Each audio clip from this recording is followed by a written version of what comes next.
Tirupati RTC bus stand విగ్రహం ముందు YCP నేతలు నిరసన చేపట్టారు. వందలాది మంది కార్యకర్తలతో వైసీపీ ఆందోళన నిర్వహించారు. వైసీపీ కార్యకర్తలపై తప్పుడు కేసులు బనాయిస్తున్నారంటూ వైసీపీ ఇన్ఛార్జి భూమన అభినయ్ ఆగ్రహం వ్యక్తం చేశారు. గ్రాండ్ రిడ్జ్ హోటల్ వద్ద జరిగిన ఘటనపై 13 మంది వైసీపీ నేతలు కార్యకర్తలపై ఎస్సీ ఎస్టీ అట్రాసిటీ కేసులు నమోదు చేయడం దారుణమన్నారు. టీటీడీ చైర్మన్ బీఆర్ నాయుడు వెంటనే రాజీనామా చేయాలని డిమాండ్ చేశారు. ఈ నిరసన కార్యక్రమంలో మాజీ deputy CM Narayanaswamy, YCP MLC Sipayi Subrahmanyam పాల్గొన్నారు.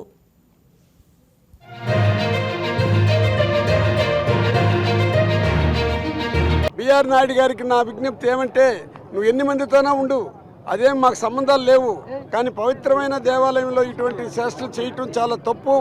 కానీ చంద్రబాబు నాయుడు గారు అదే కానీ బీఆర్ నాయుడు గారు చెప్పిన స్టేట్మెంట్ ఏమంటే, నేను ఛానల్ పెట్టింది చంద్రబాబు కోసమే, నా పేపర్ ఉండేది చంద్రబాబు కోసమే, మేమందరూ కూడా చంద్రబాబు కోసం తప్పిస్తున్నాము, నేను ఎన్ని తప్పులు చేసినా చంద్రబాబు నన్ను రాజీనామా చేయమని అడగడు, ఆ ధైర్య సాహసం కూడా ఆయనకి లేదు, కాబట్టి నేనేమిరికి భయపడాల్సిన అవసరం లేదని చెప్పడం మీరందరూ కూడా చూశారు, ప్రజలందరూ కూడా చూశారు. చంద్రబాబుకి నా విజ్ఞప్తి ఏమంటే, దయచేసి ఇప్పటికైనా ఒక పవిత్రమైన స్థానంలో ఉండవు, అందులో ముఖ్యమంత్రిగా ఉండవు. వెంకటేశ్వర స్వామి లడ్డు విషయం దగ్గర నుంచి మతపరంగా కూడా పవిత్రమైన దేవాలైనటువంటి అసెంబ్లీలో కూడా నువ్వు ఏ విధంగా మాట్లాడదో ప్రజలందరూ చూస్తుండరు. నీకు అన్ని పేపర్లు సహకరిస్తుంది కాబట్టి నువ్వు చెల్లిపోతున్నావు, కానీ అది ప్రజల్లో ఇంకా చెల్లదు. దయచేసి చంద్రబాబు నాయుడు ఇప్పుడైనా యాక్షన్ తీసుకోవాల్సిందిగా కోరుకుంటున్నాము. టీటీడీ చైర్మన్గా చేయకూడనటువంటి పనులు చేసి మొత్తం రాష్ట్ర వ్యాప్తంగా, ఆ మాటకొస్తే హిందూ సమాజం యావత్తు యావగించుకునేంతటి అప్రతిష్టతను మూటగట్టుకున్నారు ఆయన.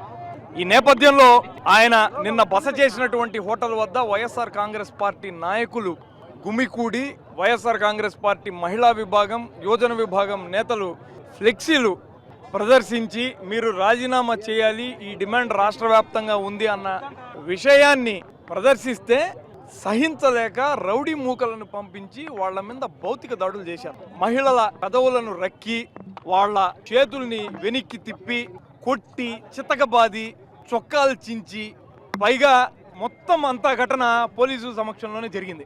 నిరసన శాంతియుతంగా తెలియజేసినటువంటి ఈ ప్రతిపక్ష పార్టీ నాయకులనేమో పోలీసు స్టేషన్కు తరలించి వాళ్ళ మీద ఎస్సీ ఎస్టీ అట్రాసిటీ కేసులు బనాయించినారు.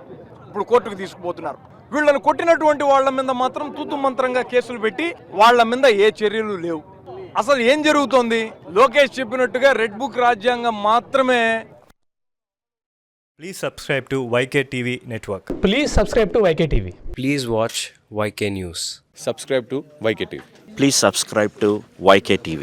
Subscribe to YK TV. Please do subscribe to YK TV. And do subscribe to YK TV. Subscribe YK TV. YK TVని సబ్స్క్రైబ్ చేసుకోండి. Please do subscribe YK channel.